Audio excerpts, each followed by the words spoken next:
Welcome, Fred and Bill. Good afternoon. Good afternoon. Actually, good morning where I am. All righty. Well, let's get started. Welcome everyone to the Dewey Beach Town Commissioner meeting on October 9th. I want to do a roll call as I see it on my screen here. So we have Gary Persinger. Here. David Jasinski. Present. Bill Stevens. Here. And myself. Dale Cook cannot be with us today. He was going to try to join in, but unfortunately can't. We also have our town solicitor, Fred Townsend. Afternoon. Good afternoon. And Sheena Gossett. You're on mute. Present. And Ashley Hudson. Present. And our town manager, Jim Dedes. Present. Okay. All right, let's do our pledge of allegiance. Everybody stand with me for a second. I pledge allegiance to the flag of the United States of America, And to the republic for which it stands, Stands one nation, under God, indivisible, with liberty and justice for all. justice for all.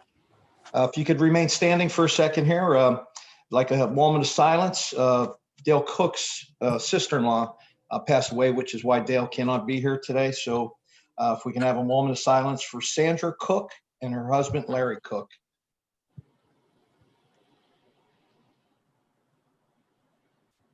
Thank you. Okay, first on the docket today is to adopt the agenda. Can I have a motion? So moved. Second? Second. So motion by Gary, and who was the second? David. David. Okay, so let's do a roll call vote. Gary, Aye. David, Aye. Bill, Aye. and myself, I'm aye. So unanimously adopted. Okay, the approval of minutes from September 11th. Can we have a motion to approve? So moved. I second. David first, and then Gary second. Let's go roll call vote again. Gary, I vote aye. David, Aye. Bill, Aye. and myself, aye. All right, events update. The only one that I have, and I'll go around the room, maybe some people have some other ones, but the Dewey Business Partnership has canceled their Halloween trick-or-treating event. That's the only announcement that I have. Does anybody else have anything any other announcements they'd like? Okay.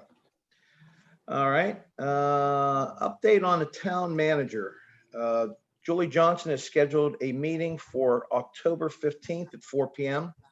I know that the committee has received numerous applications, and so on the 15th, in the spirit of transparency, they'll be having a meeting and going through which ones are going to go to the next step and be interviewed.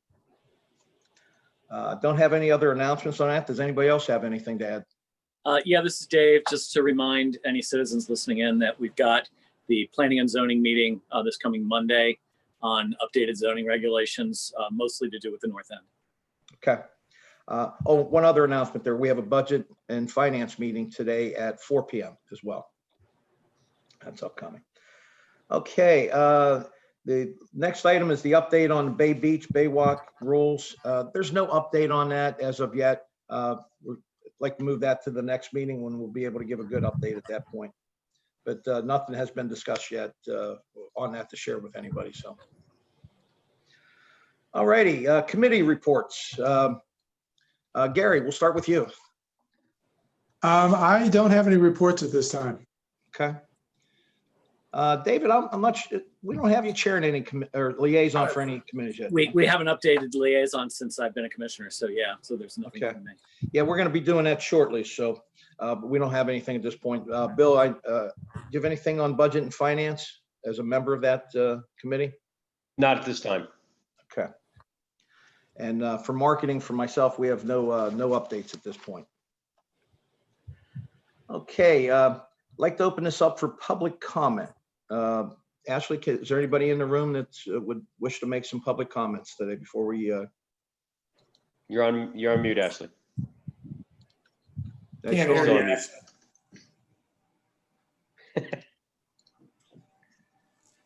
Is it still showing? No. Now you're good. Good. Okay. I clicked it. I guess it was just a delay. There's no one in the waiting room. Okay. Okay, so there's no one in the room? Okay. All right, I'll push that back because I know we're going to have some public comments. So for people out there listening and watching, please feel free. Ashley, can you read off what the link is to get in to make public comments?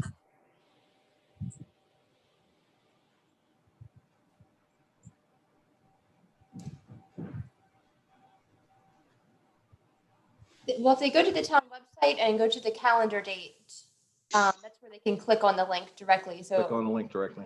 Okay. and then click on October 9th on the calendar date. All righty. So if we don't have any public comments now, I know we've received, Jim, what would you guess the number of emails we've received? Probably in the neighborhood of 35 to 40 emails at least. And we've had telephone calls as well here at Town Hall.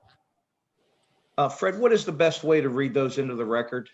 We don't want to read all 35 in the spirit of, Right. And I don't think people who write emails should expect that they would be read from beginning to end either. If you had just a few, it would make sense to read them if you had the time. I don't know if anyone's in a position to categorize the nature of the prevailing position taken by the people commenting. For instance, you could say you have a certain number of emails which are in favor of a proposition and a certain number that are opposed, and what the general reasons are. Jim, could you give us just a brief summary of the gist of the 35? I would be 40 happy, emails? yes. I would say I'm not in a position to say anybody is in favor of the 5G polls. I think the lion's share of all the comments we got were that they were opposed to any 5G polls, in particular on the ocean side by the dunes. I think there was some misunderstanding in some of the comments that the town had actually approved this. And I think for the most part, we've gotten back to almost everybody and said, you know, the town has not approved any of this. As a matter of fact, we are in opposition, and I've directed everybody to go onto the web and to look at the 5G synopsis of what the mayor and I put up. So I would venture to say that there's nobody in favor at all of putting them at least up on the ocean side. That's my understanding as well. I'd like to go around the room. Gary, any comments on this at this point? Well, I'm not sure what sort of comments you're looking for. Are you looking at for comments regarding public input or just? Yeah, on the this? public input portion of it. I know we're going to talk about a resolution here shortly. Yeah, okay. Yeah, I think Jim has summarized things quite well. Most of the comments that I've seen are simply object to it. They think that we're crazy to have approved such a thing. And in Correct. fact, we haven't approved anything at all. So I will leave it at that. I think Jim gave a good summary. This is Dave. What I would add to that, because I have read every one that's come through that the commissioners were copied on. And I think almost unequivocally, no one wants these things right at the entrances to the beach that you have to basically walk immediately by it to get to your beach access specifically. And there's kind of a co-concern of, why can't these things just all be on the existing utility pole if they need to put them somewhere? Just put them on the neighboring utility pole. And I think those are probably the two common themes that are going through all the comments that I'm seeing. Paul, someone did, there is someone from the public that just joined. Would you like me Okay. to? We'll go to Bill next, and then we'll open them up for public comment. So please feel free to comment here. Yeah, Bill, Commissioner you're Mayor, I just want to reiterate kind of David as well as Gary's comments, in the sense that I've gotten, even prior to being sworn in, numerous emails and calls concerning the lack of approval, the distaste in terms of these polls and where they're being placed. And you really hope that us as a commission can get out in front of the communications, if not for this particular situation, all future situations, because I think my understanding, Commissioner Bauer, is that we knew these polls were coming up, or were that they were going to be placed. Yeah, there was a map that That we a- shared at our last meeting. Yeah. So it's, I just want us to get ahead and do what we can for our town. Yep. That's all I have. All right, thank you. All right, Ashley, if you could open it up for public comment.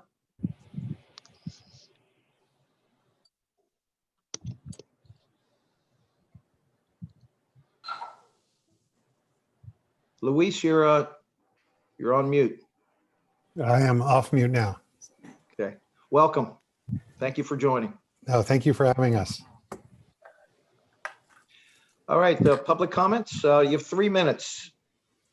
Excellent. I just wanted to speak to the 5G poll on Chesapeake.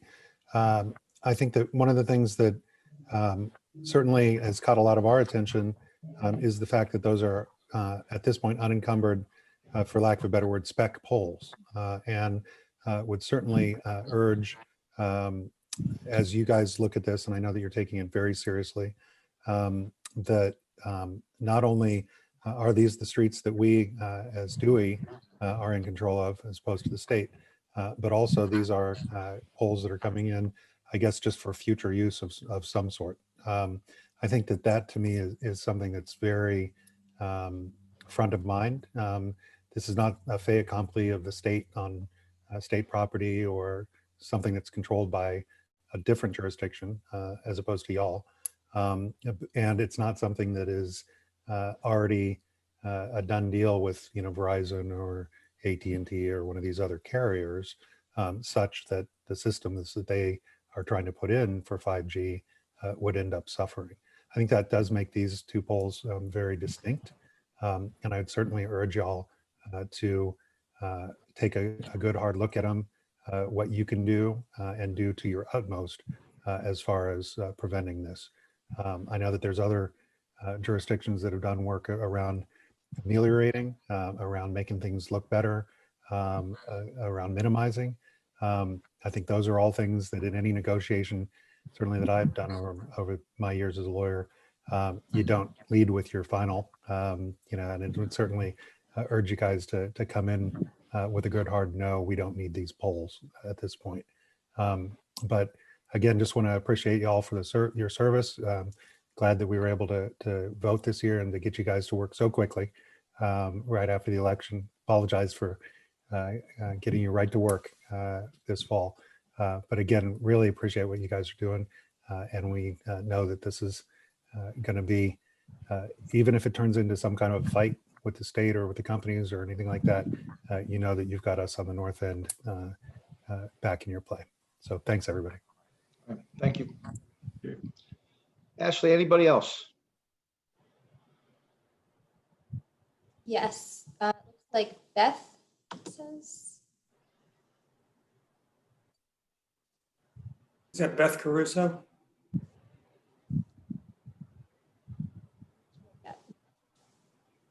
Beth, you may be on mute. Connecting to Still audio. connecting, yeah. Yeah, she is. Welcome, Beth.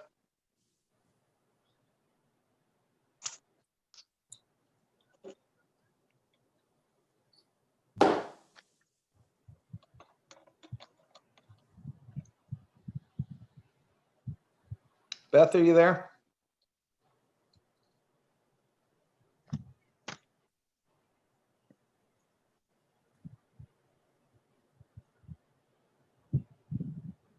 Mr. Bauer, Yes.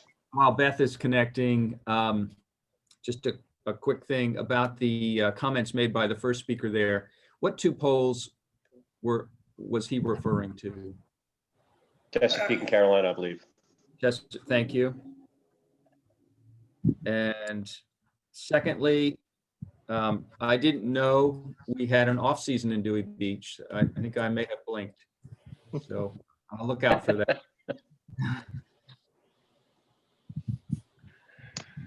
All righty, Beth, is there a public comment? Ashley, is there anybody else in the room? No? No. Okay. Beth, please feel free to join back in, and we'll be happy to take her comments. All righty. So item number 1 on the agenda. I'm going to need Ashley's help on this one. It's something I think is very much needed. It's the presentation to the Dewey Beach Patrol staff. There's 1, 2, 3, 4, 5, 6, 7 people would like to recognize today for a job well done. I'm going to turn it over to Ashley for the presentation and a small token of our appreciation. So there was a gentleman that wrote into the town.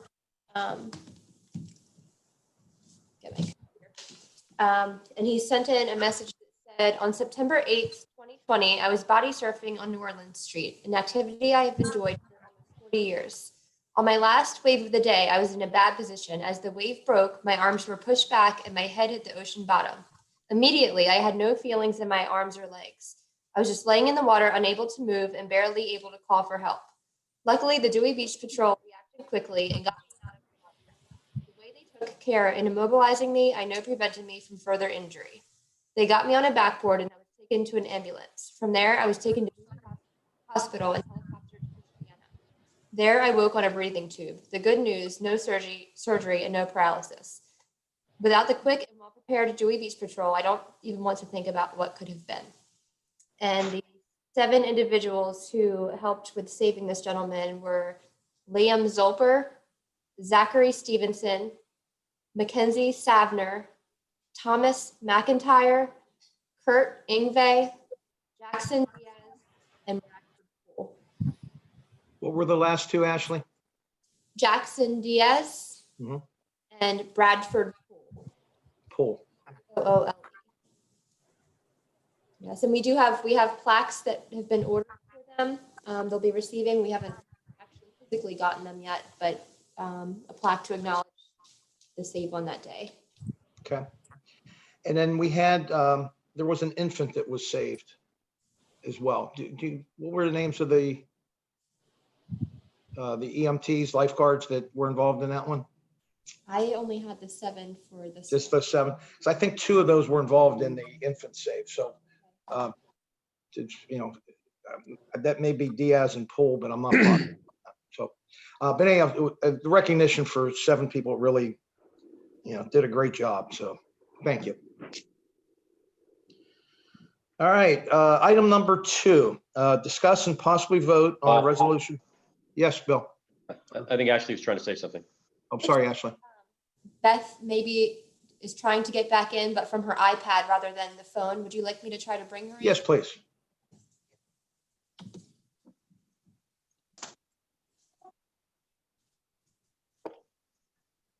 Hello, Beth. Welcome.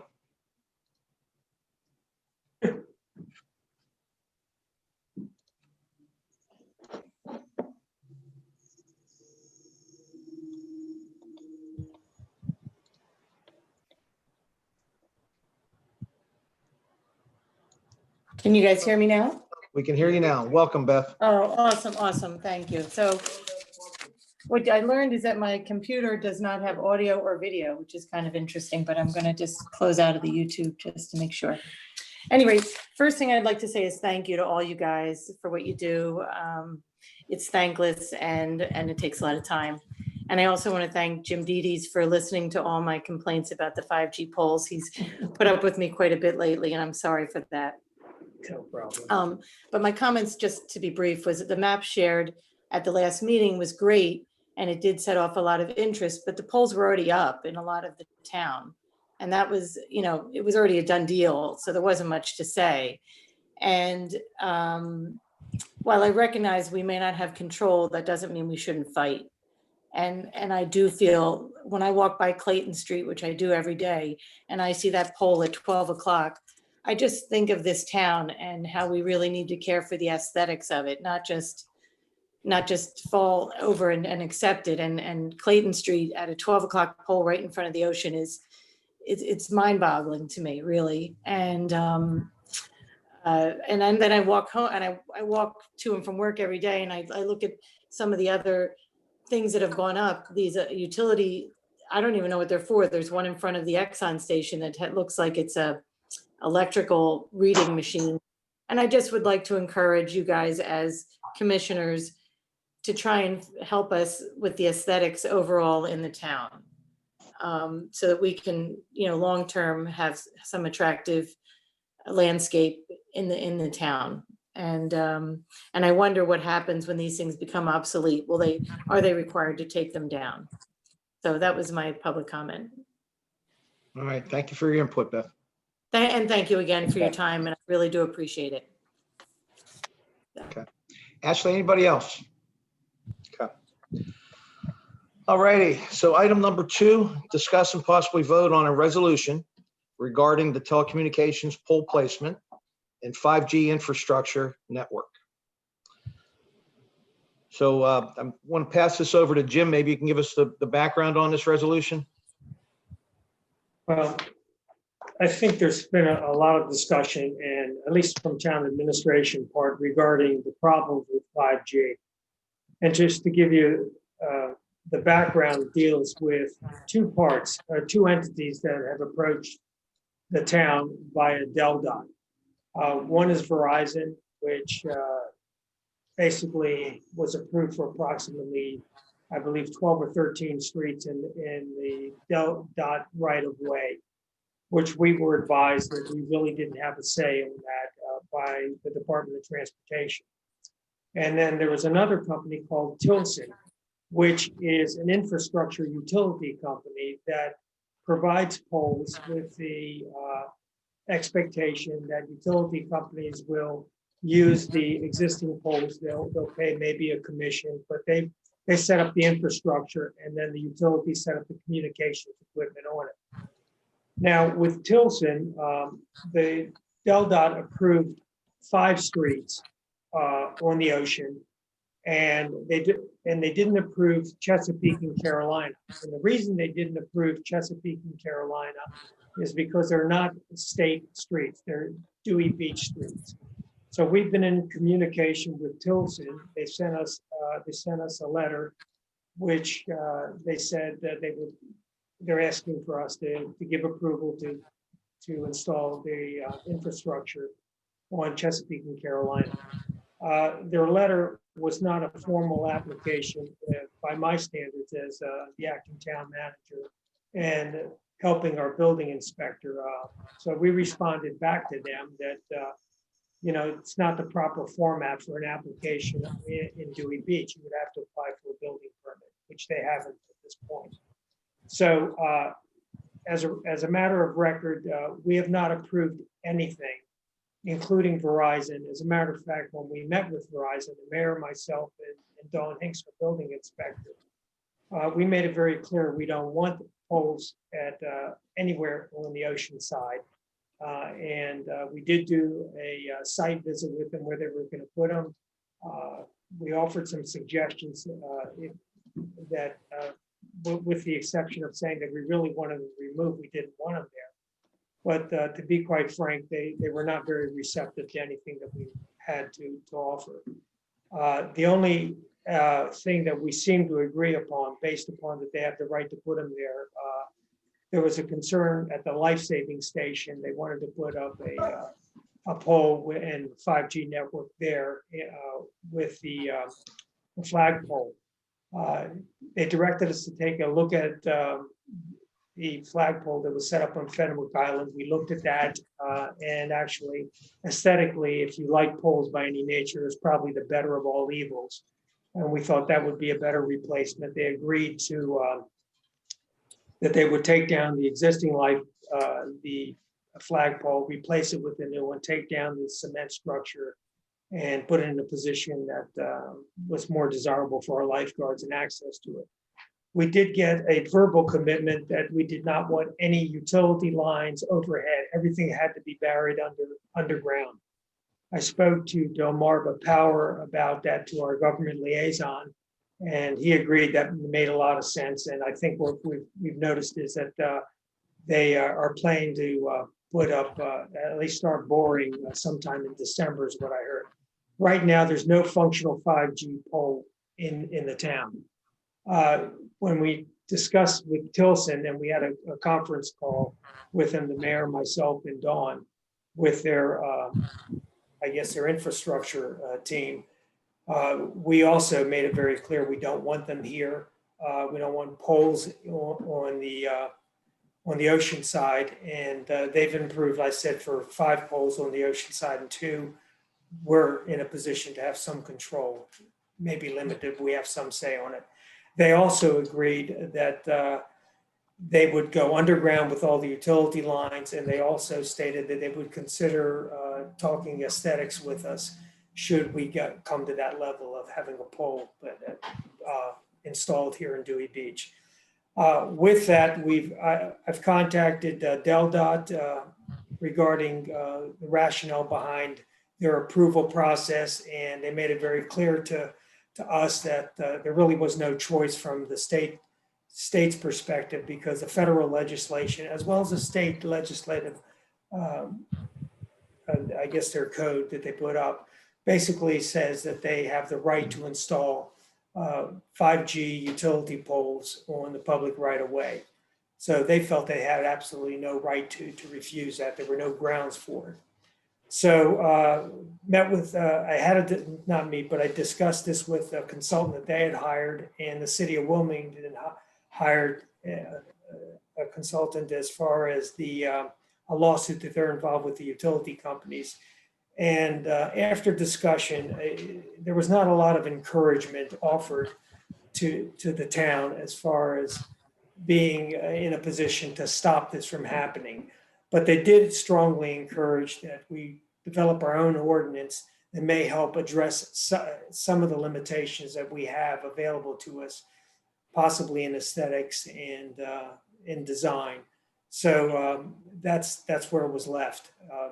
So to reiterate, we have not approved anything, and at this point, we're not in a position to approve anything, and we're waiting for the possible resolution or ordinance to give us a little more guidance in this.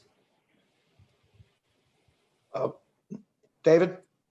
Yeah, I just had some questions about this in general. So the first question is the resolution and for the proposed ordinance. That will that be for all the streets or just for this town-owned streets that it's going to cover, Fred? It's for the entire town. There's no distinction between the town-owned and, I mean, that's how the ordinance is currently crafted, okay. And that's a draft ordinance, but that's what the breadth of it is supposed to include. Okay, so I mean, it's but the reading I've been able to do on this to date, it's very clear that we have to allow them to do it, but we might be able to shape how they do it rather than, we can't just say no, but we might be able to shape how they do it. And one of the biggest objections we see is people feeling like the pole is right at the point of egress from the street to the beach. And I guess what I'm wondering is, in the ordinance, can we specify a minimum distance from a beach egress, just to kind of make it so that these poles aren't right at the point where people are basically walking onto the beach? Yeah, and Fred, just from a procedural standpoint, we need to have a motion on the table to have discussion, correct? I think this discussion is fine at this point. It's so preliminary. I mean, I can't say no that your question or that you cannot restrict the location given certain considerations such as access to the beach. So I would say that to the extent we can regulate in this area at all, we can regulate the location of the poles. I mean, that's the presumption we have to begin with, that we can regulate both the design and location of these poles. Okay. So I had emailed you kind of before, and I think Dale said, let's just talk about it at the meeting. There was, I guess, a sample ordinance that Rehoboth is working to get done. And, they basically say that if you want to put up a new pole, you have to show that it can't go on an existing utility pole. And I guess, and then the second thing they wanted to say is that you had to be, I think it was like a 1/4 mile from an existing from an existing one, and that all the equipment had to be underground. And this is I think it's an email I sent you probably 7th, so 2 days ago. I guess my question is, are those things, I just don't know the legalities of it, and it's just a proposed ordinance in Rehoboth. Are those things that we can do in this ordinance? Because that they would seem to solve a lot of the concerns. So yeah, I'd like to take a step back and explain why you have something which I think is a little bit unusual for you in front of you to act on today, and explain the process. So what we have today is a resolution whereby the commissioners would determine whether they wish to regulate in this area.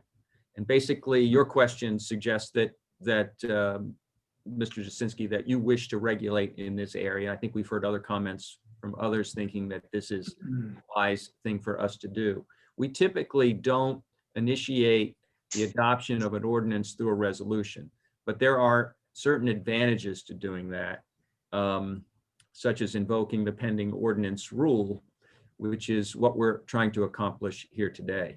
So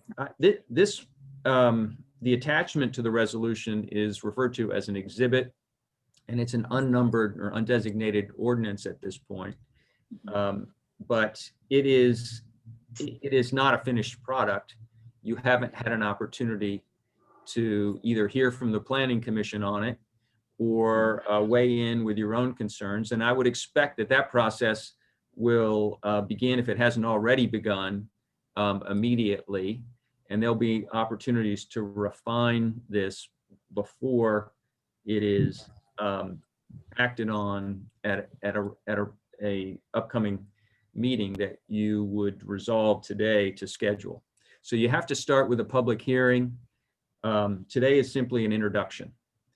So I think if you want more clarity in a particular area, I think that there's plenty of opportunity to introduce that. And thank you, Mr. Townsend. That clears up exactly kind of what I was getting at, is like, how much can this really change through this?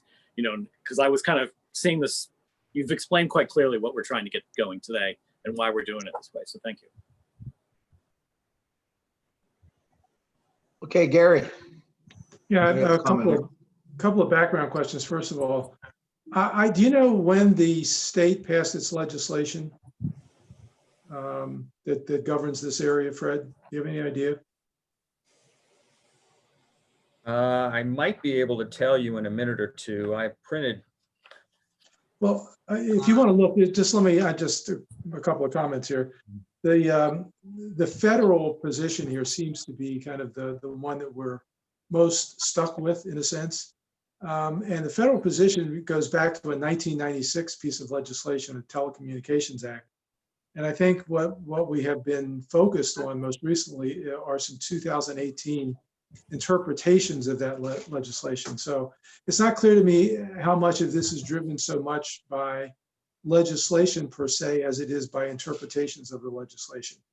And if you look at the text of the legislation, I think a lot of it deals with competition as opposed to creating the infrastructure for this kind of equipment.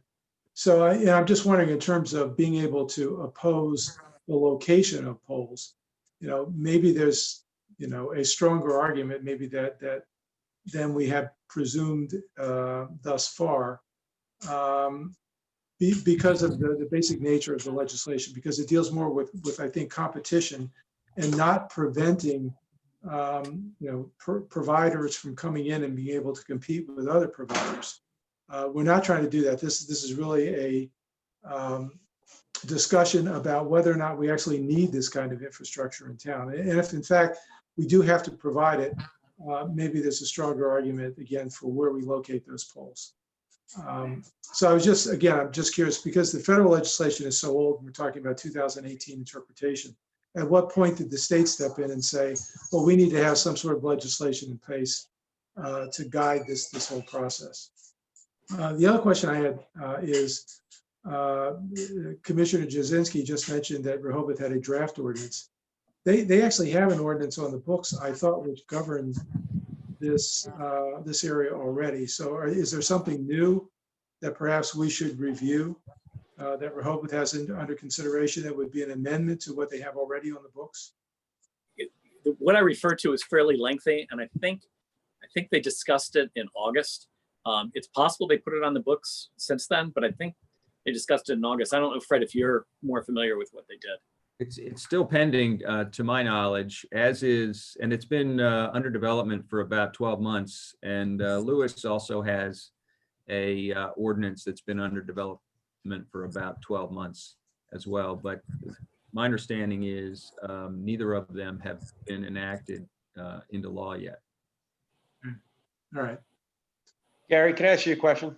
sure. Is your interpretation of the federal mandate, do you think that it's a stretch for them to be able to put the polls wherever they want? Or do you still feel that the state through DelDOT has the right to place the polls where they did? I'm just curious as to where that you were leading with that. Well, I'm just trying to figure out what's our best argument here, and what's a feasible argument as opposed to, just throwing some sand in the air and hoping that somebody's eyes are blinded by that. It's a great term for a beach town. Yeah, exactly. So, I mean, I don't know the answer to that. I mean, I think we're in some ways constrained a lot by the fact that there is state legislation.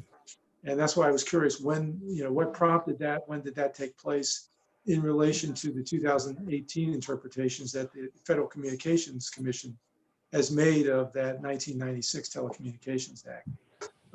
Again, I'm just looking for where we have the strongest possible argument here. I mean, one of our commenters earlier said, if we want to be in a fight here, we've got the support of the people in the North End. That's certainly good to hear, but if we get into a fight like this, it's going to be tough for a small municipality like we are to be anything other than underpowered unless we're willing to throw some money at it. And I'm sure there are telecommunications lawyers out there and telecommunications specialists, and I don't think anybody on this call would fit into that category. So, again, what's our best argument and what's our best opportunity to pursue that, and our best path for pursuing it? Oh, you had your hand up? Yeah, I just had, a quick question is that, I think the issue is, if we can't stop progress, but the issue that what I've heard from the 35 emails that Jim received, the numerous communications we've received is that it's not in the right place. It's not being done necessarily in the right way. We haven't necessarily also communicated effectively. And I understand about the egress. If we have the ability to move the polls or place the polls on Carolina and Chesapeake because they're on our land, then we should do everything to make the town happy about it. We should use that to our advantage. Now, I understand that their argument may be its effectiveness by having it in open air, but I'm sure we can try to come to some common ground. What does concern me, if it's true, and I apologize for being out of town and not verifying, but I thought that Beth made a comment that the poles at the ends of those streets have already been installed. Did I hear that correctly? Yes, some of the streets have been. Is that a yes? Not all the streets, but Dawn was able to. What about Chesapeake and Carolina? No poles. None of the Tilson poles have Okay. been erected. Okay, good. Thank you. Thank you for the clarification, Jim. Okay, Fred, for clarity, this resolution that we're looking to vote on here today, can you summarize what the resolution does for us and the next steps from this resolution? Well, what the resolution does is evidence your intent to consider regulating the installation of wireless facilities in Dewey Beach. So it attaches a proposed ordinance, and also that ordinance makes reference to design standards that would be applied to the erection of these facilities. But neither of those two documents would I represent to be in finished form. I think there's going to be there would be plenty of opportunity for there to be refinement of those provisions to meet with your approval. The construction of these facilities would either meet our design standards and be subject to an administrative approval, or they would be subject to a conditional use process, an application before the Planning Commission and ultimately before the Commissioner with public hearings, whereby additional conditions could be applied to the erection of the structures. So if they meet our design standards, they can get an administrative approval that begs a lot of questions about what those design standards should look like and what they should call for. And if they don't, then they've got a pretty arduous task ahead of them, which is to be sent to the Planning Commission and to the commissioners for public hearings, and a lengthy process there. So there, I'll also add one other thing. I mean, there's been a lot of litigation in this area in other states, and the just a very much a nutshell account of that has resulted in there being some recognized authority on the part of the governmental entities to impose some restrictions based on aesthetics, maintaining aesthetics, and secondly, some limited authority to collect reimbursements for expenses and permitting fees, which are modest based on actual costs incurred. So there have been some comments about where we're headed, whether we can prevent these poles from being installed at all. And I think there's an understanding that that is not the case. We have some limited authorities, and we're trying to flesh those out as quickly as possible with this set of actions. Thank you, Fred. Would there be, we have somebody in the waiting room, Anna Legates is there. Is there any objection to allowing more public comment? No objection? Nope. Okay. Ashley, can you let Anna in?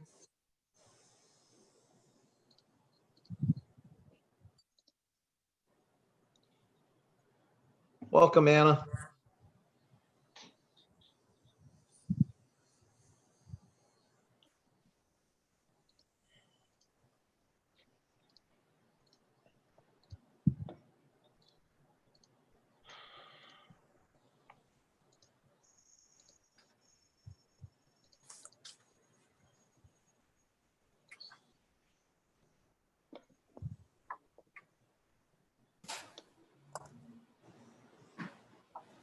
We lose Anna on this? Good. Well, while Anna's connecting, thank you, Fred, for that summary on that. Anna, you're back? Can you hear me? We can hear you fine. Welcome, Anna. Hi, good afternoon. Thanks for working on this. We lose Anna on this? Are you there? We're here. Okay.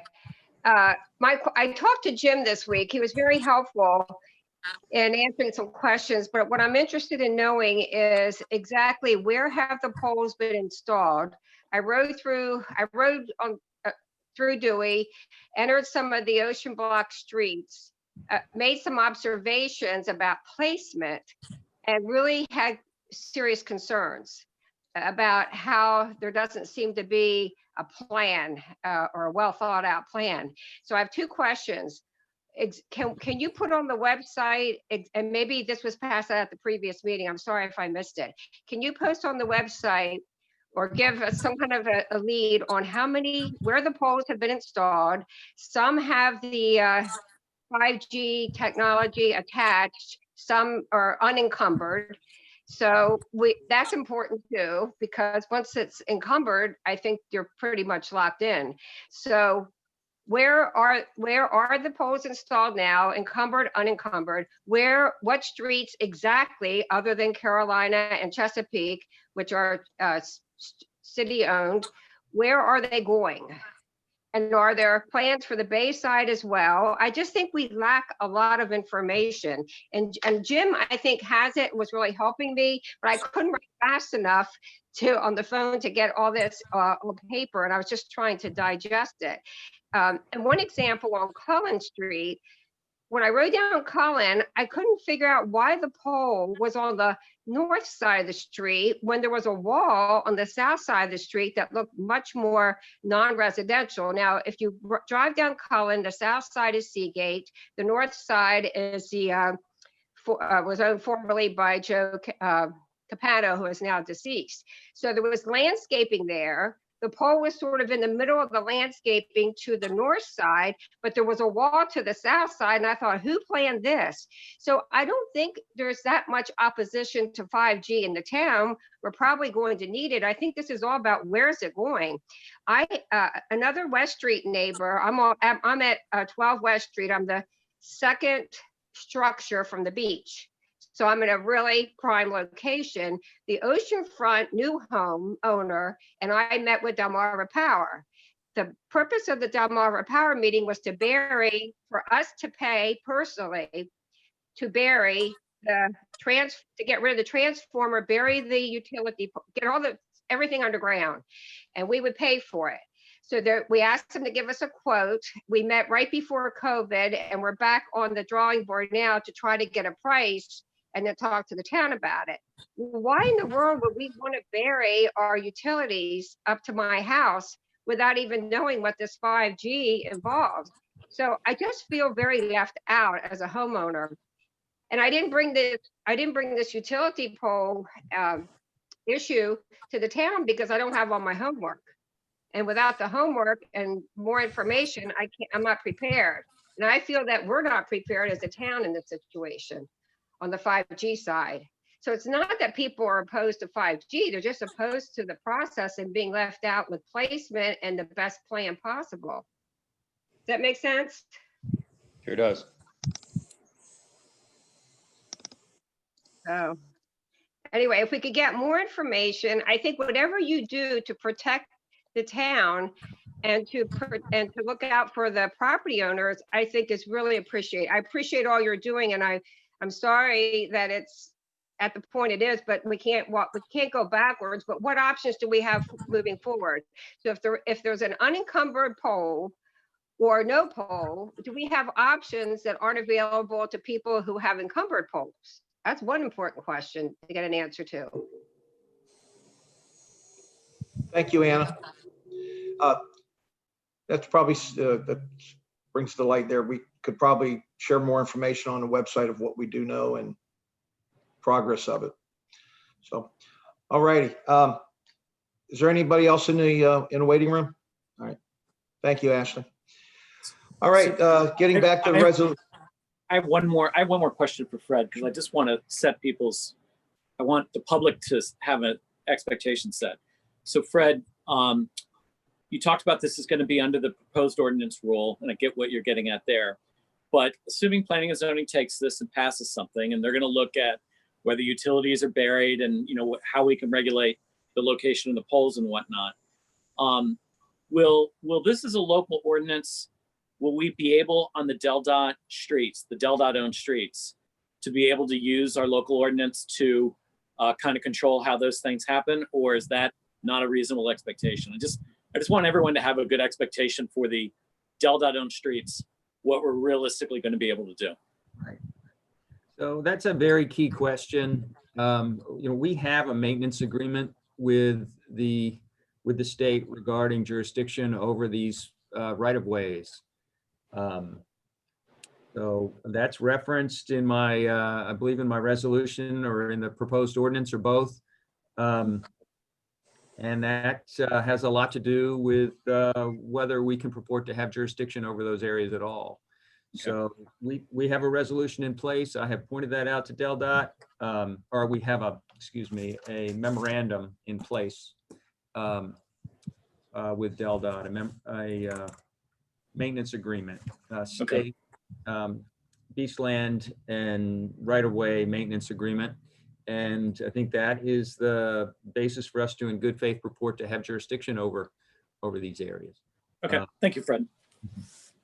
And one more thing, in response to Mr. Persinger's question, the state code provisions that we're referring to were adopted or made effective August 31st, 2017.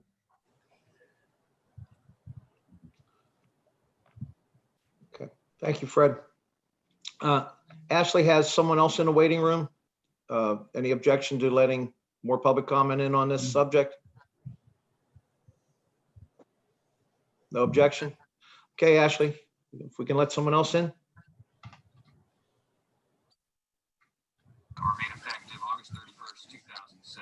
Welcome, Michael. Good morning, or good afternoon, I guess now. Good afternoon.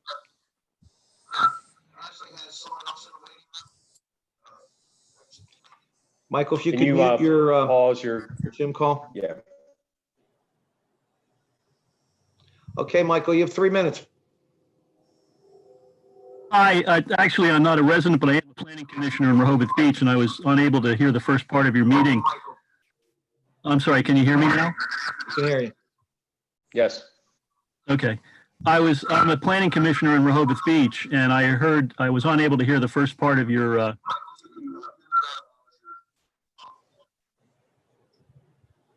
I'm sorry, could you repeat that? Yeah, I'm talking. Can you hear me? Yeah, Michael, can hear you need to turn the volume You're the down only on your one. YouTube session. On your YouTube meeting, you need to turn the volume down, please. There's a lag. Yeah, there seems to be a long delay.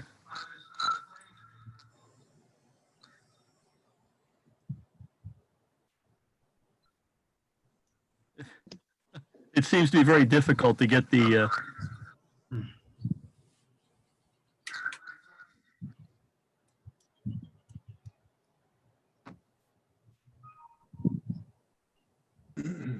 I've done that. Does that help? Yes, it does. Thank you. All right, Michael, welcome your comments. I'm sorry, it seems to not be working very well. I'm a planning commissioner in Rehoboth Beach, and wow. See, We Michael, can hear you, Michael. yeah, it is working. We can hear you. You're just hearing the delay of the broadcast over YouTube. If you would just speak to us and turn your volume down, we could hear you perfectly. Okay, what I had submitted some information that might have been helpful. I was hoping the information might be helpful because I am a subject matter expert.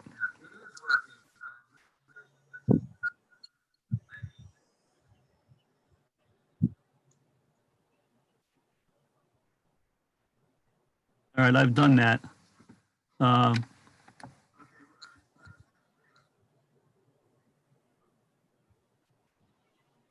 That the issues you're dealing with involve 3 laws: the federal law, the state law, and your local issues.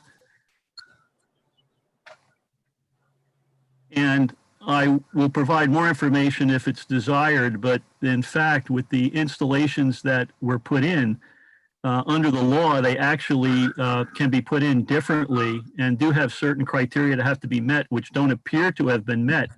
And even though DelDOT has the authority with regard to where they were placed, they're not necessarily appropriate.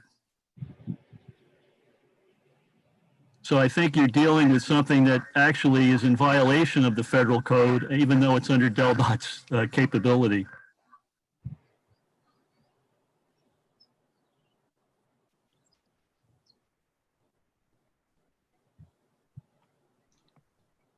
Okay, thank you, Michael. Hey, Michael, if you wouldn't mind, could you share that information with our town manager, Jim Dedes? Yes. Okay. Thank you very much for your input.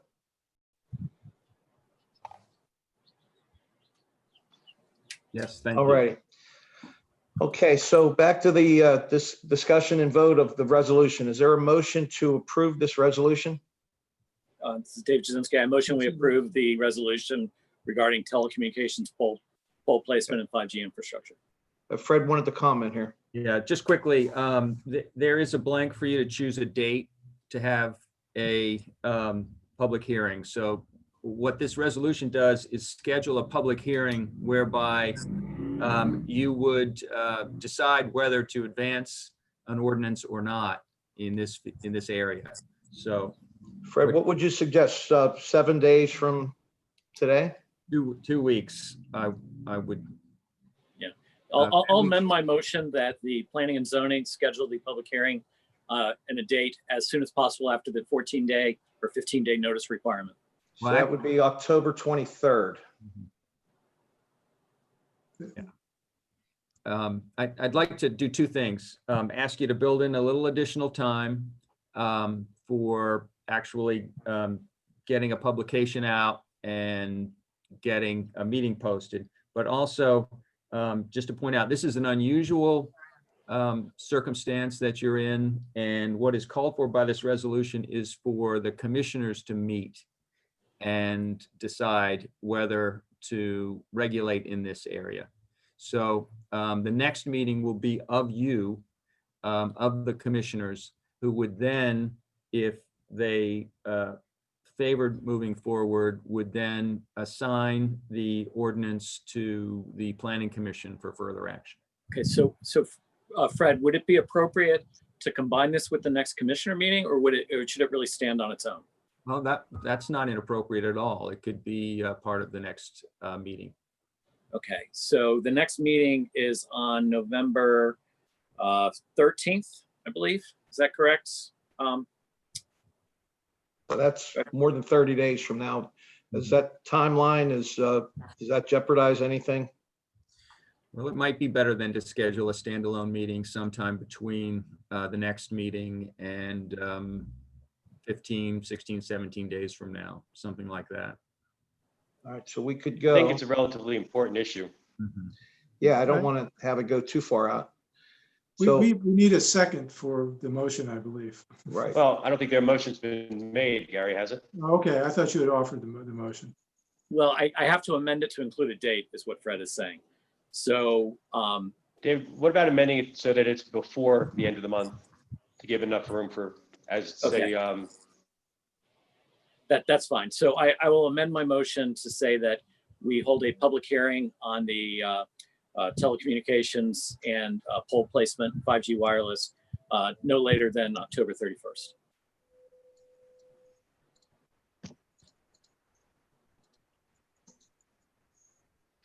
second that motion.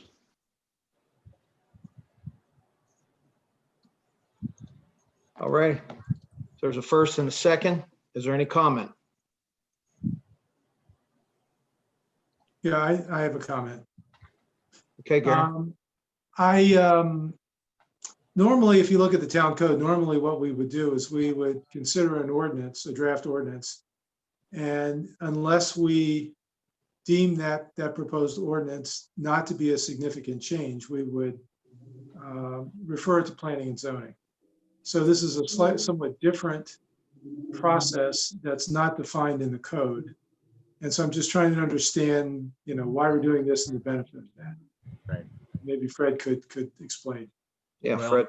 I have touched on it, and I'll repeat by first acknowledging that it is a different process than what you're accustomed to.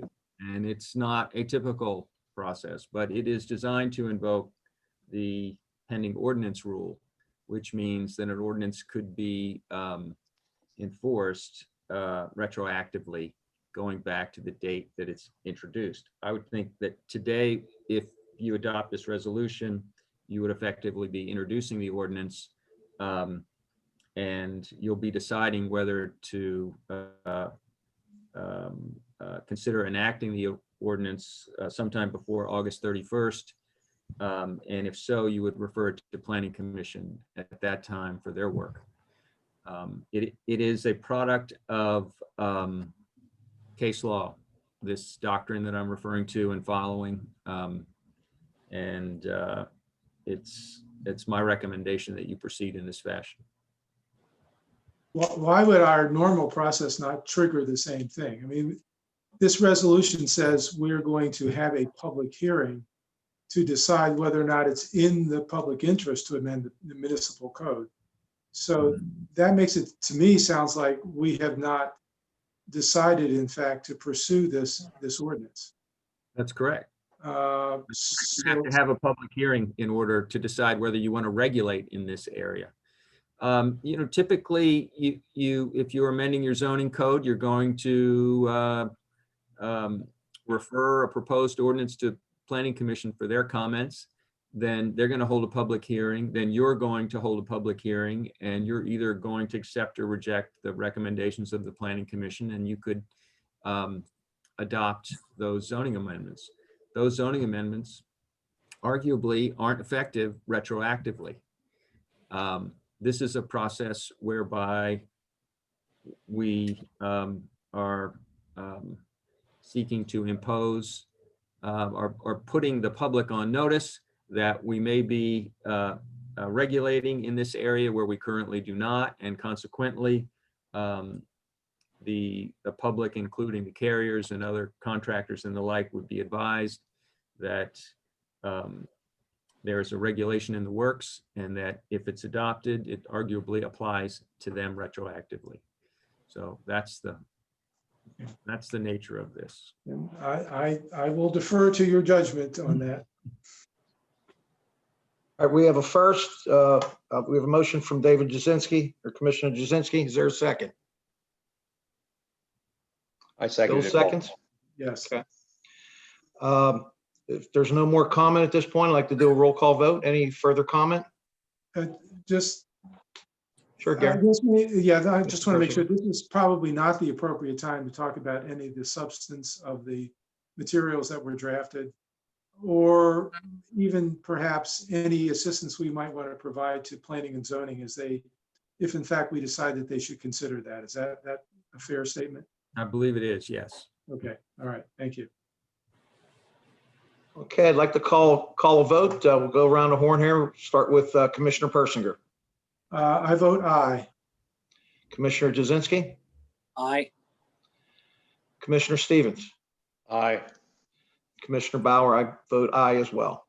So the resolution passes with the wording adding that we're going to meet on or before October 31st, 2020. Okay, thank you. Okay, the next item is the discuss and vote on our roof on the life-saving station. Jim, can you give us a little background on this one? Jim, You're on mute, Jim. mute. You're on mute.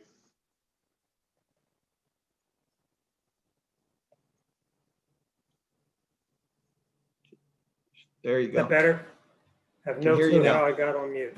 Okay, several meetings that you, in the past, that the commissioners have had. I believe our building inspector, as well as our mayor, and some of you have been concerned about the roof on the life-saving station. As we know, it needs to be replaced. So at the last commissioner meeting, we gave an update that we were going to go out and get bids on several different types of roofs for the life-saving station. And we did receive bids from 6 vendors. And we asked for bids for a cedar roof, a metal roof, or an asphalt roof. And the bids that came in, we had 3 vendors that bid on cedar roof. A company called Durable Restoration was for $80,000 to replace the roof. Wow. C&M Roofers came in with a bid of $36,200. And if they went to stainless steel nails, they would add another $250 to that. And Quillens, which is a local company, came in at a bid of $48,000. Durable Restoration bid for a metal roof at $65,200.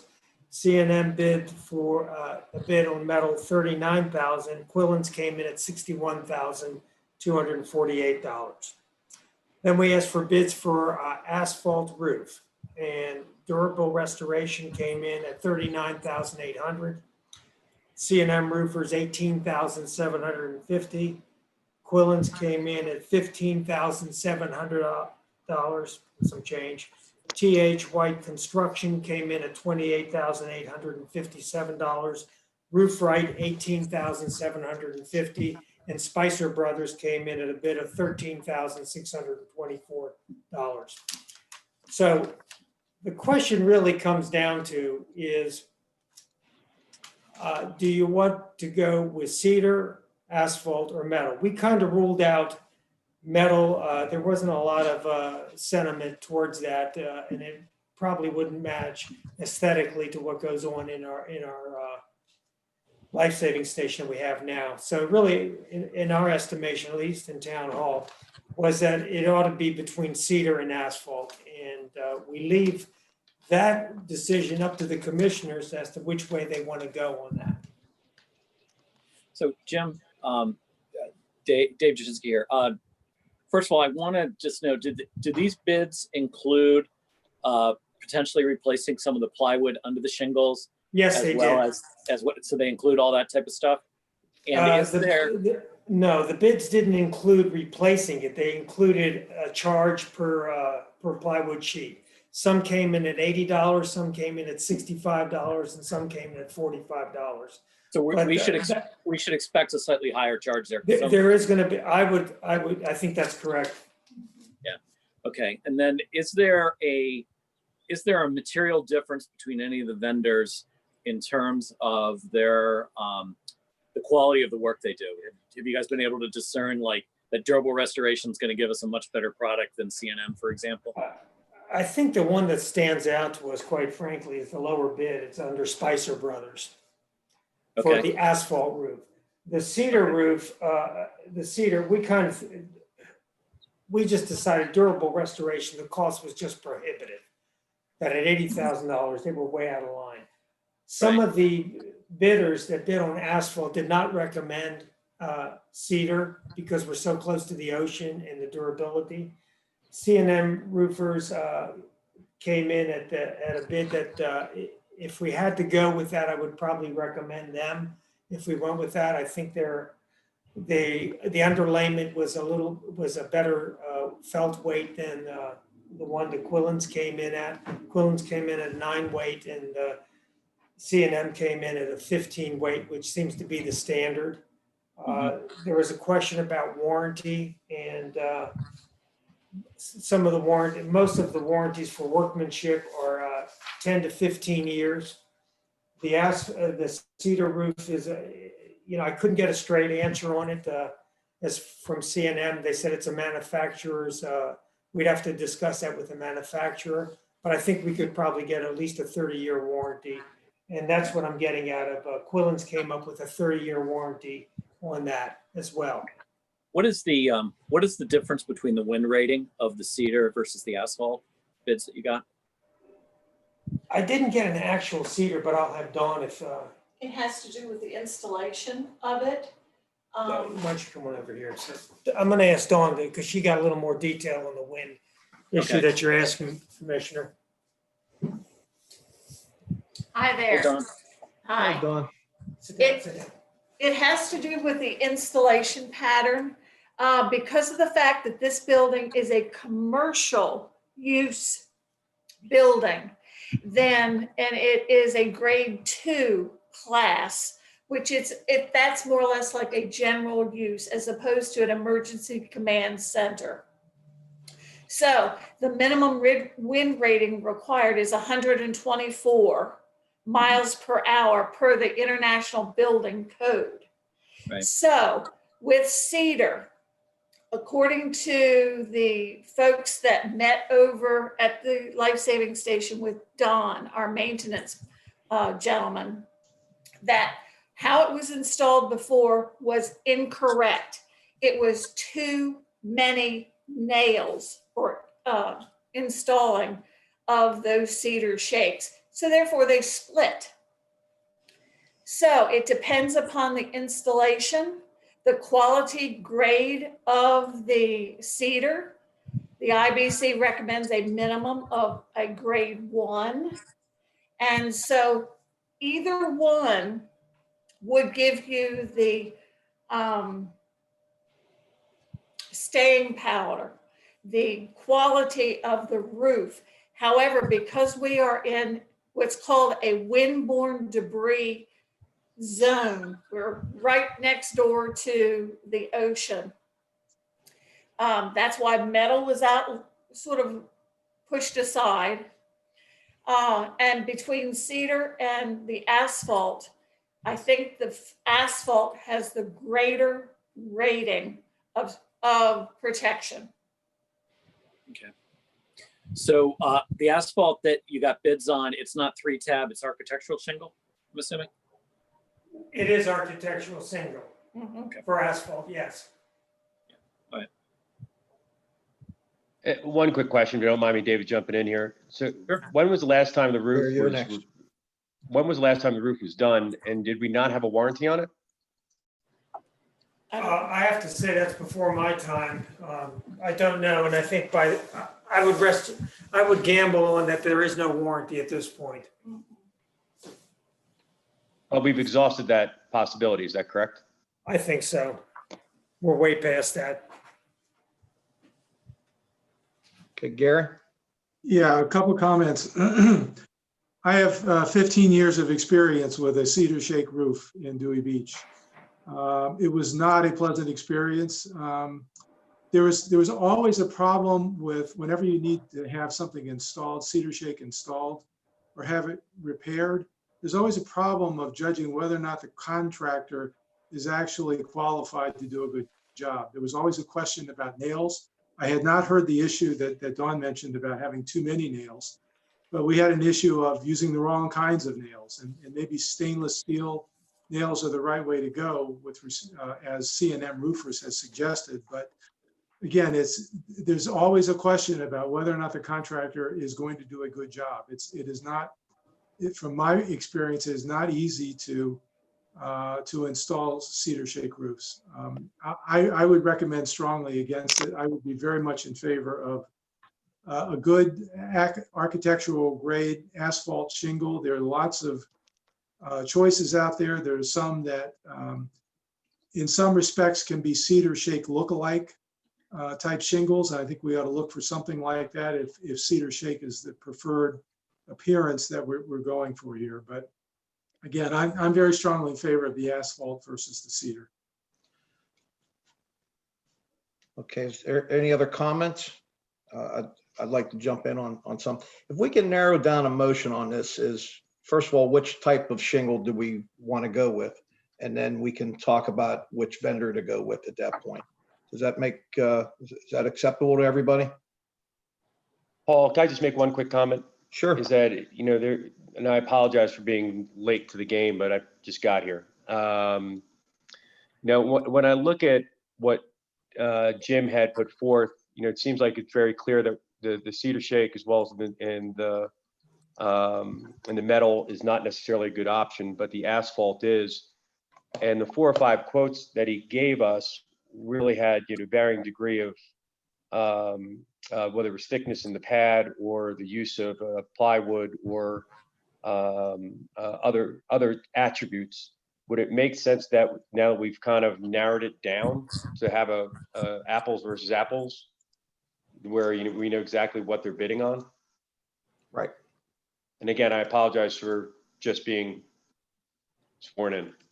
So can we get a motion on that? That would be the next step, the motion on the type of roof. I move that we go with the asphalt roofing for replacing the roof on the life-saving station. Okay, is there a second? I second. Bill, second. Okay, Discussion. David, there's comment? Yeah, discussion. So, the life-saving station was supposed to be a replica of the original, and that's part of why there's a cedar roof on it. And I agree with what Gary's saying. I've had to do a lot of different roofs, and I haven't had to personally deal with the cedar roof, but I know that is a roof. If it's not done correctly, it's much easier to kind of screw up, for lack of a better word. Right. It's definitely going to make a significant difference to the look of the building going with asphalt versus sticking with cedar. The bid from the one vendor appears favorable, but to Gary's point, if we don't think they're really that competent, you're kind of costing yourself money rather than saving yourself money if they really don't know what they're doing when it comes to a cedar roof. Personally, from my viewpoint, if we can get a vendor who will do a cedar roof and do it properly for a reasonable price, I think it's worth paying an additional $20,000 or $25,000 on the building because it's supposed to be a historic replica, right, of the original thing. But if we think it's just cost prohibitive, like that one bid that came in at $80,000, maybe it doesn't make sense. But that's kind of my viewpoint, is if these guys know what they're doing around cedar roofs, I wouldn't particularly mind going with the cedar roof, but we have to know that this vendor knows what they're doing in that regard.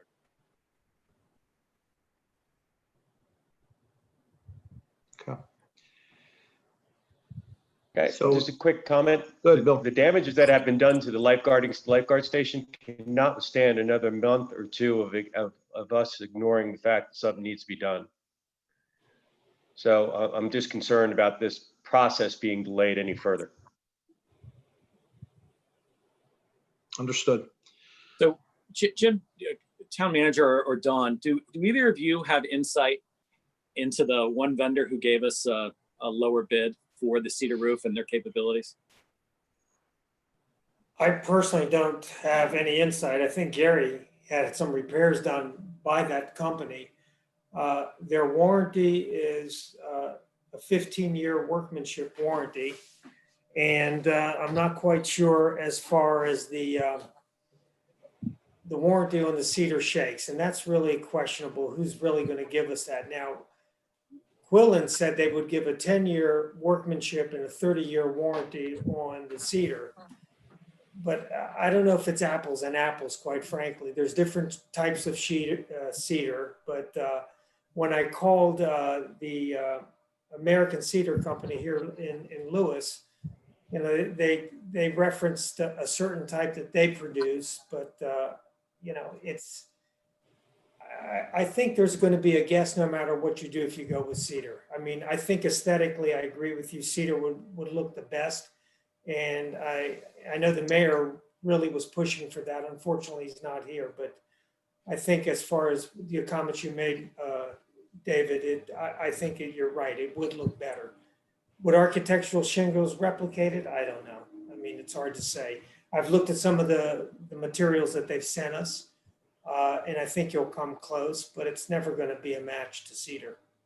So are the architectural options that they're offering, is it a cedar-like product that's made to look like cedar?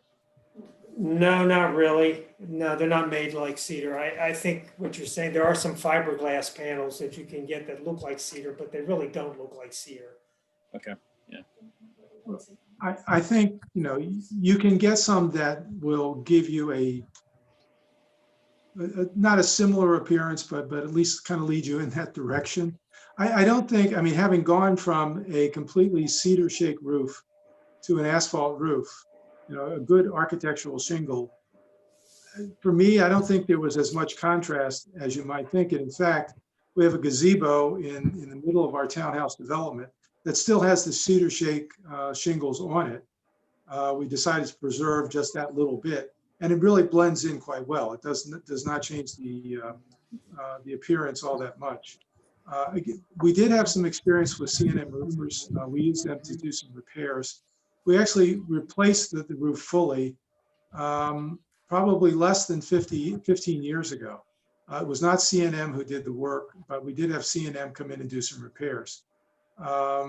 We had some problems with the nails. I don't know if it was the nails that C&M used or it was the nails that the original roofer used. But there was always that question about, do they have the right level of experience and expertise? Are they really making the right repairs? Are they doing the right thing? And, from a consumer point of view, you have no way of knowing that. And unless there's a long list of clients out there who say, we've had a cedar shake roof installed by this builder, and we're very satisfied with it, and it's lasted for the last 20 or 25 years. It's very difficult to find that kind of record of experience anywhere. So again, I'm still a firm proponent of the asphalt approach. Okay, so we have a motion on the floor for, and I believe it was from Gary, correct? For an asphalt roof? Yes. And the second was from Bill. Is there any further discussion? Okay, no further discussion. I'll call a roll call vote. Commissioner Persinger, I vote aye. Commissioner Jazinski, I'm going to abstain. I'm just not sure that we really need to go to asphalt at this time. okay. Commissioner Stevens, Aye. and Commissioner Bauer, I vote aye. Okay, so now we have an agreement here to get an asphalt roof. Now the question will come down to the 5 vendors. So Durable Restoration, C&M Roofers, Quillins, TH White Contractors, Roof Right, and Spicer Brothers. The low bid is $13,624 from Spicer Brothers. Is there any, Jim, can you give us any highlights of any variations you see in the 5 bidders? Uh, Or a reason not to go with the lowest responsible bidder?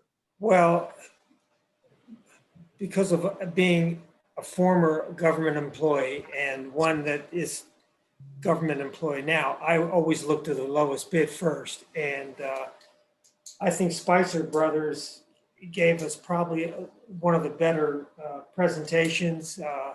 They also use a GAF shingle, and the way I understand that they work is that they install it, then they come out, the actual manufacturer of the shingle comes in and makes sure that it's installed correctly. And depending on how we go, we can get a 40-year manufacturer's warranty on it, which is absolutely excellent. And there is for extra amount of dollars, we can go with a 50-year warranty, but I'd have to double check on the costs on that. I would feel comfortable with going with Spicer Brothers. I would recommend that. I see no reason not to go that route. I believe, though, it's going to be higher than $13,624. And I say that mainly because you don't know what you're going to uncover till that roof is taken off. Correct. And I would suspect we may have to go maybe $1,000 to $2,000 more, but I don't know that for a fact. All righty, any other discussion on this? Commissioner Persinger? Yeah, I'm perfectly comfortable with letting Jim and Dawn make the decision on the best contractor here. They have all the proposals, I assume. They've compared the specs and feel comfortable. The only other issue is the specific shingle that we use. And I'm just wondering how that selection process is to take place.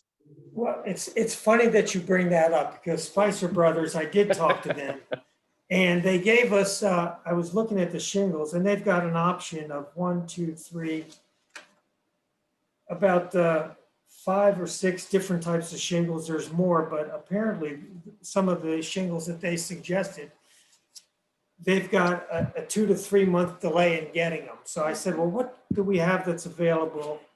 And I believe we would want to get something as close to a shingle look as possible, a cedar, and preferably in the darker brown or brown colors.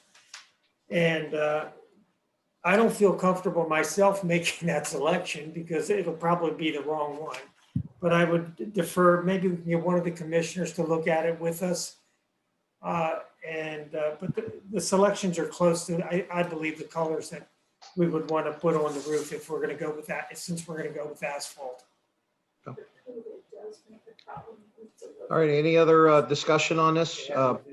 We could maybe nominate our mayor to be involved in this to help Jim out.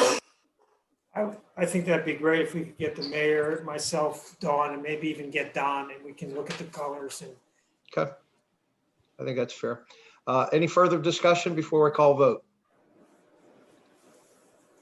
No further discussion. So we need a motion to approve Spicer Brothers, the Spicer Brothers bid. Is there a motion? I'll offer a motion. I move that we direct the town to proceed with Spicer Brothers for replacing the roof on the life-saving station.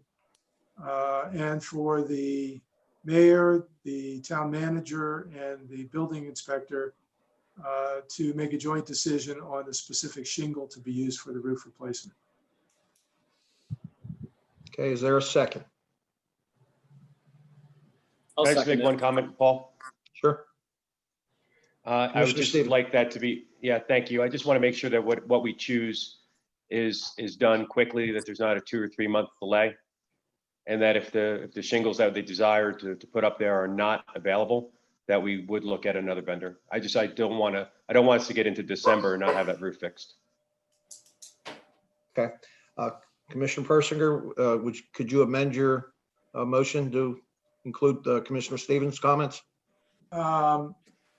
Yeah, I'm happy to amend the motion. I'm just trying to think how to incorporate it specifically.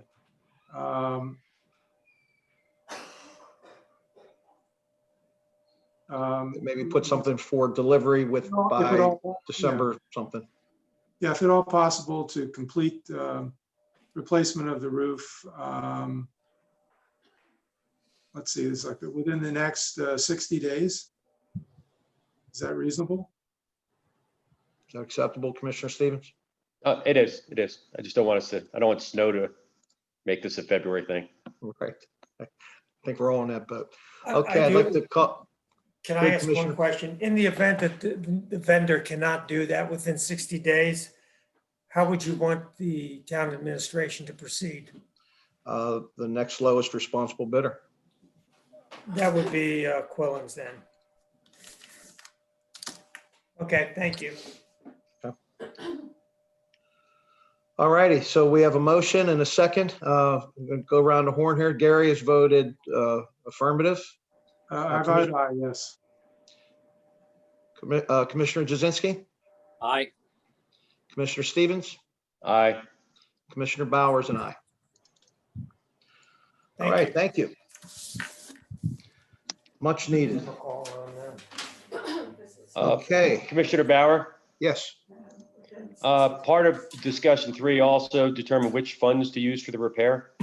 Oh, it did. Um, Sorry. So let's, can we have a discussion on that?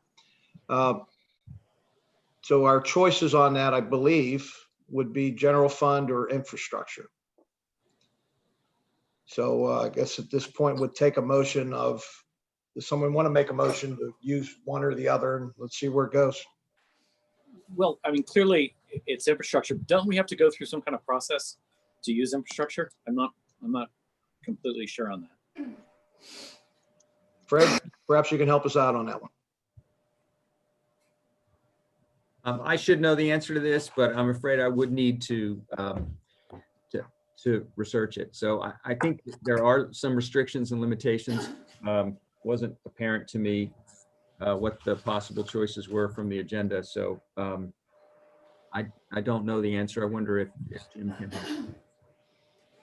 I can say that the mayor, when we chatted about it, he would recommend that it come from the general fund. Paul?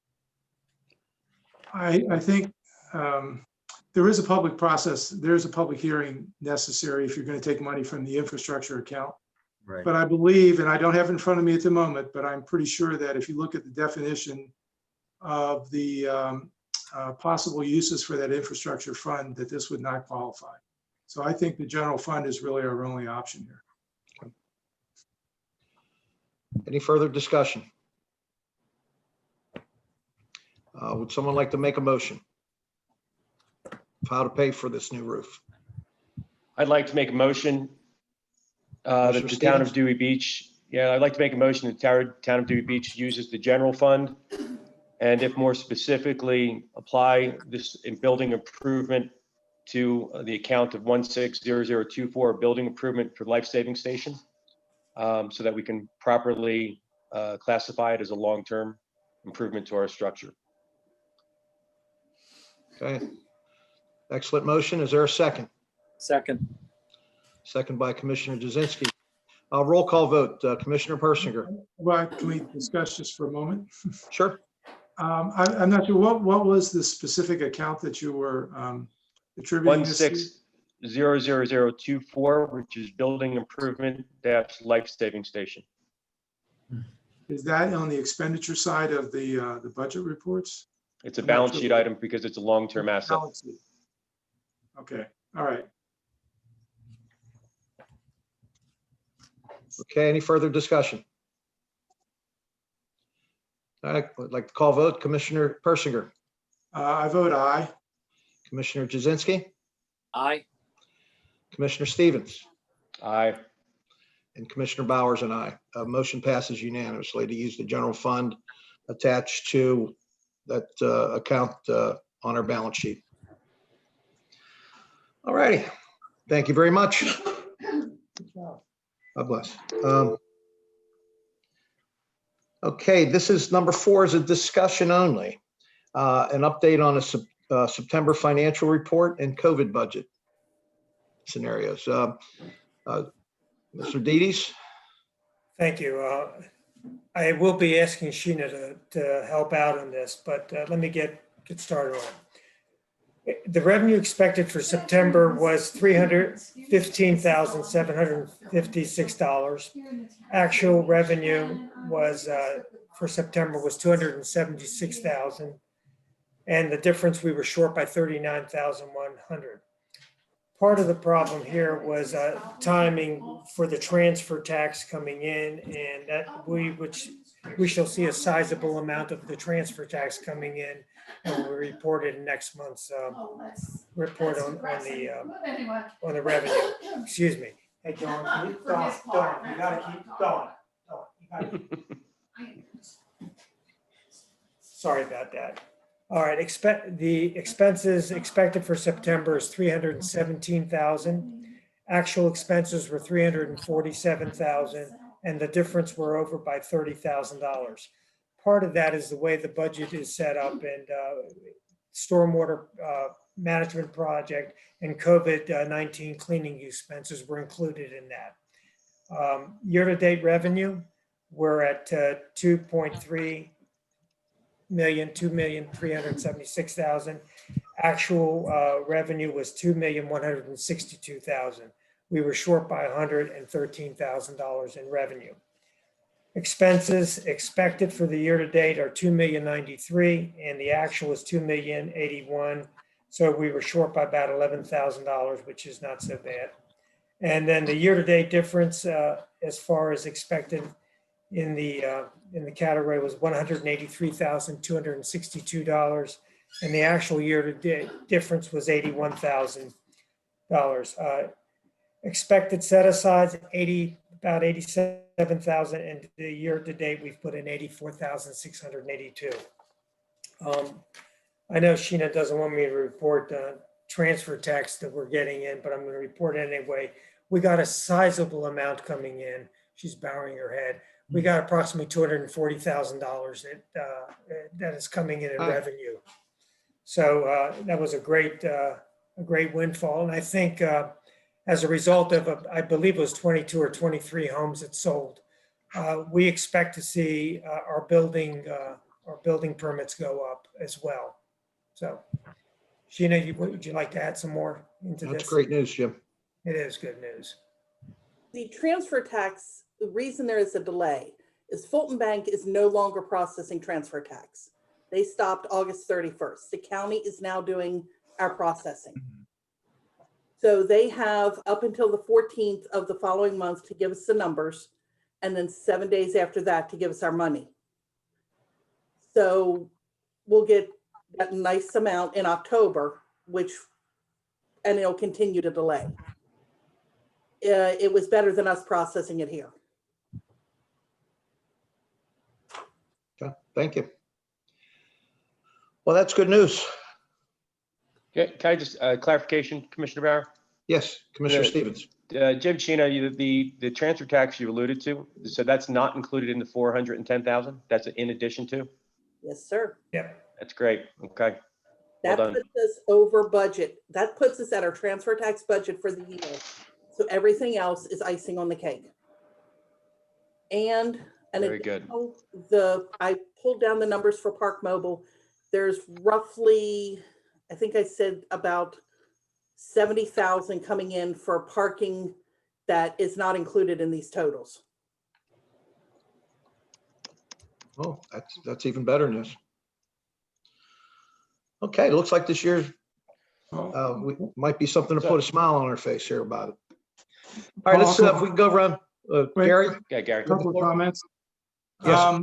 I still think it is important to look at where we think we're going to be at the end of the year, and whether or not the budget is going to balance or not. And I think the fact that we're going to get $240,000 or so in transfer taxes is great.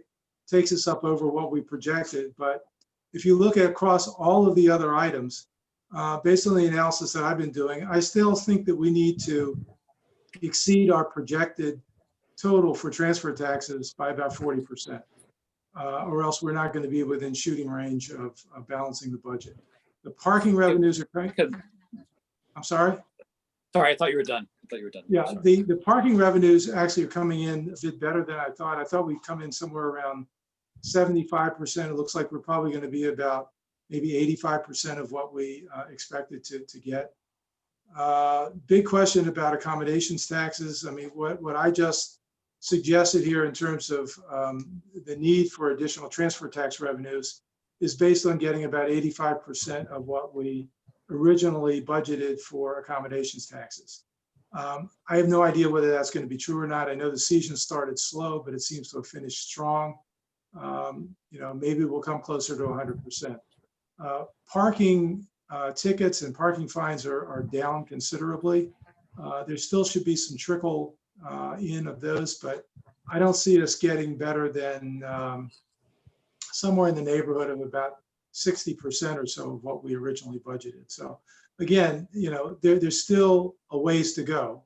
We're seeing some good performance, but some of the the parking revenues are essentially done for the year. We still have accommodations taxes to look for. Building permits, I would agree with Jim. I think those will probably pick up. They're quite far behind right now. They're about maybe a little over half of what we would normally expect based on looking back over the last 5 years of building permit revenues. But I think they will pick up if there's been a lot of turnover in housing. So again, I think we need to keep our eyes on it. I don't think we need to feel sanguine at this point about where our budget is, but I think there's I'm certainly more optimistic than I have been in recent months. Commissioner Jazinski. Yeah, all I'd like to offer is just because we're going to know so much more accommodations tax-wise at our next monthly meeting, I think that we could have a lot more of a productive conversation in detail about this once the accommodations tax picture is known, and we'll have that next month. That's kind of my view. Commissioner Stevens. Yeah, Jim, Gina, great job on the financials and turning everything around. There's two elements that I had brought up from a budget and finance committee from a chair perspective that I'd like to have addressed at the commissioner level. There are two line items. Just give me a second while I scroll. One is the Bayard. Well, I'll try to think on my feet. 602 Yes. 2000. Yeah, the 6012050 Bayard Avenue loan of 76,304. That should not be on the profit and loss. So that 76 actually would be added to the bottom line. Just a loan repayment. The second is the 6011000 equipment asset purchase. There also should be a balance sheet item. Like to see if we can maybe in this month get those moved. If they're in the right categories, confirm they're in the right category. If they're not in the right account, then get them moved to those accounts. Because if those truly are asset purchases and loan payments, then actually the bottom line is $150,000 better than what we're seeing right now. So if we can just get some clarification on that, Gina. Commissioner Stevens, I've talked with Love and Associates about moving them, and they said that they are expenses that have to be realized in the year, and they're not moving them. Okay. Comment on that? Yes, Commissioner Persinger. I have been complaining about those same issues for a long time, Bill. And if there's any help that you can provide in getting those things changed, getting a better reporting system, we would all appreciate that. And just- I will do, if you give me that right, I will do what I can. And just one other comment, the point There's that I going to be a made. motion on the floor to have that done, Bill. The point that I made about where I think we are in terms of our budget and looking long-term toward the end of the year, I actually made those adjustments already in considering the expenditure profile, actually taking out the Baird Avenue loan and the equipment purchases, and also recognizing the fact that we do have $100,000 in unanticipated income from DBE. On the DBE. So there are Yes. some adjustments on both sides there. Agreed. Okay. But I think, Uh, Gary, you'd agree that it's not as dire as we originally thought it was going to be. As I said, I am more optimistic, with each month as we go along. Things are looking better. Sorry, Commissioner Barr. No. Is there any further discussion on this topic before we go on? Hearing no further discussion, we'll go on to item number 5, discuss and possibly vote on a resolution to adopt the Sussex County Hazard Mitigation Plan. I'm going to defer to Town Manager, Mr. Dedes, fill us in on what this thing is and why we should be considering voting for or against this. Thank you. Several months ago, we had some meetings with the Center for Inland Bays.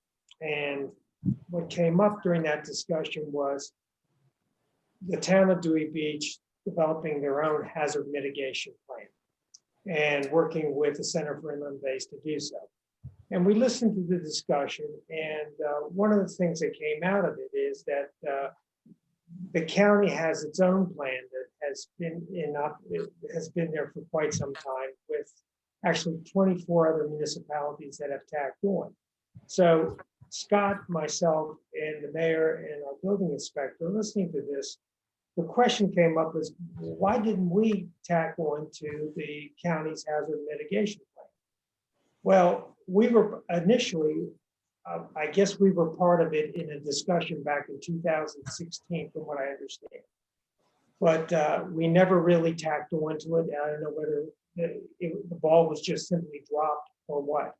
So we contacted the DEMA, the director of the Emergency Operations Center in Sussex County, Joe Thomas, and what Dawn had found out was that all we simply need to do is adopt a resolution so that we can get onto the hazard mitigation plan, which gives us the benefit of, should we have a disaster or should have some major event that occurs in the county, that we would not be left out, that we would be included in that as far as grant opportunities and emergency assistance. That does not prevent the town from going on its own at time.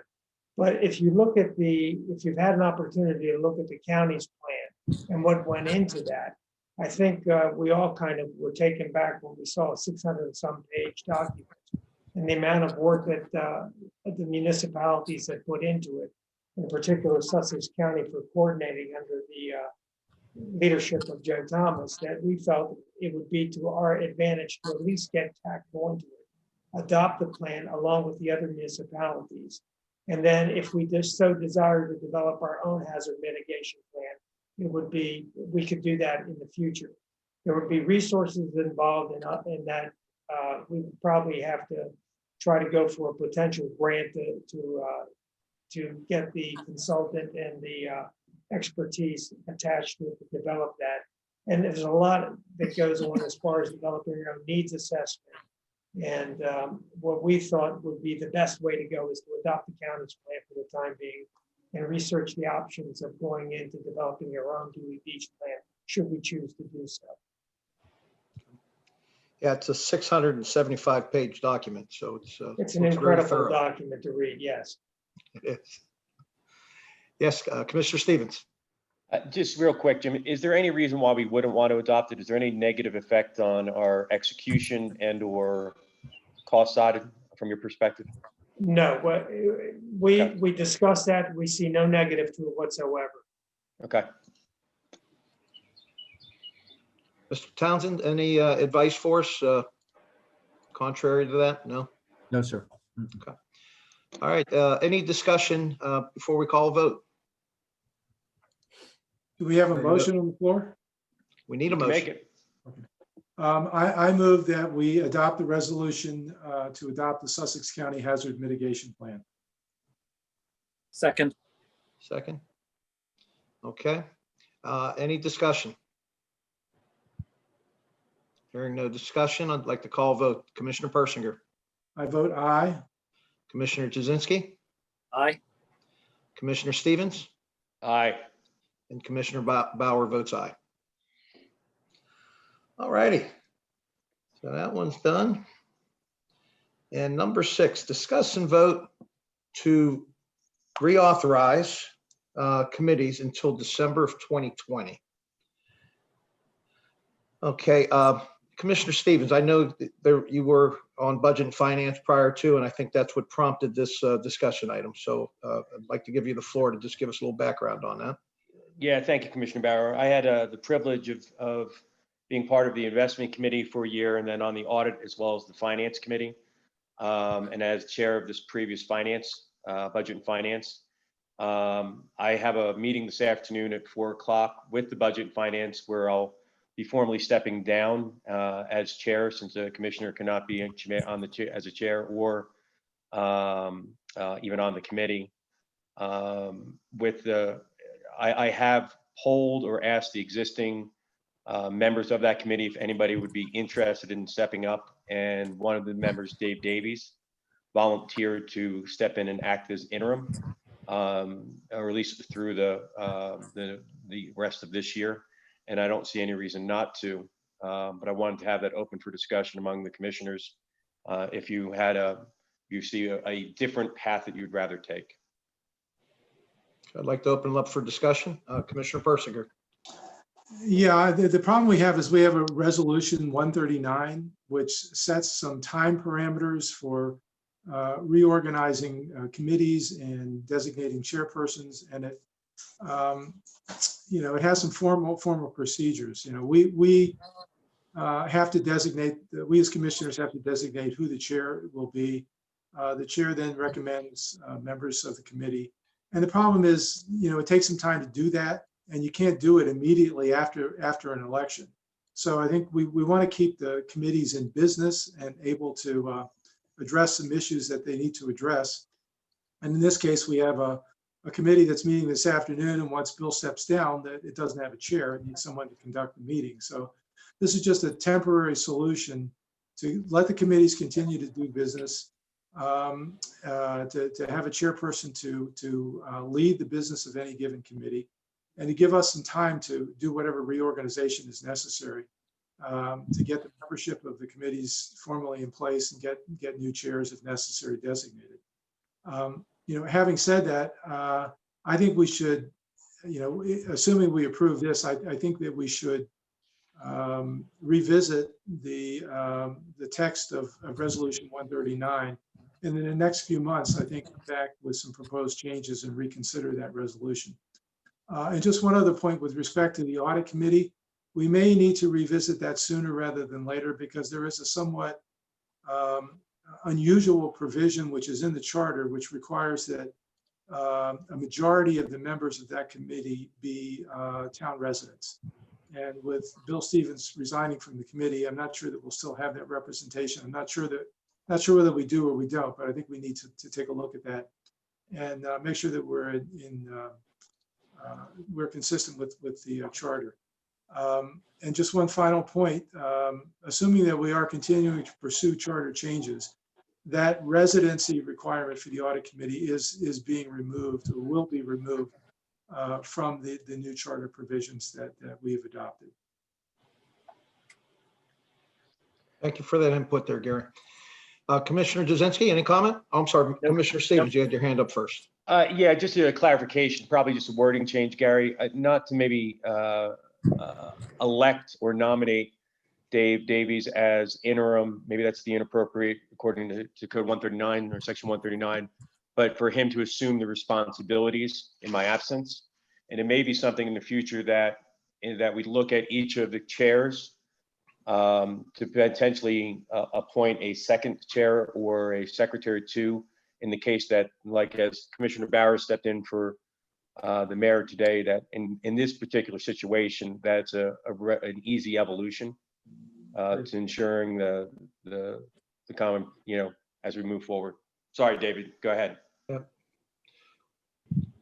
Thank you, Commissioner Stevens. The only thing I was going to say, and Fred, correct me if I'm wrong, but when it's a resolution, if we decided in another meeting to do something a little bit differently, I think that's completely acceptable because resolutions aren't ordinances, correct, Fred? That's true. I mean, a resolution would not be binding upon a future set of commissioners who wish to act in a different fashion. Whereas you could act in a way that's unlawful if it's in opposition or contrary to a law or an ordinance that you have enacted, or even worse, a charter. So you should endeavor to do what Commissioner Persinger has recommended, of course, which is to act within the your existing resolutions or amend them. So, but I don't think it ties your hands entirely. Yeah, okay. All right, any further discussion? Hearing no further discussion, I'd like to do a roll call vote to reauthorize the committees until December of 2020. Discuss and vote to temporarily reauthorize all committees and chairpersons until the December 2020 Town Commissioners meeting, and to authorize the mayor to name a temporary chairperson for any committee that is presently without one designated. So can someone make a motion for that? Motion by So Commissioner moved. Stevens. Second was, I'll second. second by Commissioner Persinger. Do a roll call vote. Commissioner Persinger, I vote aye. Commissioner Jazinski, Aye.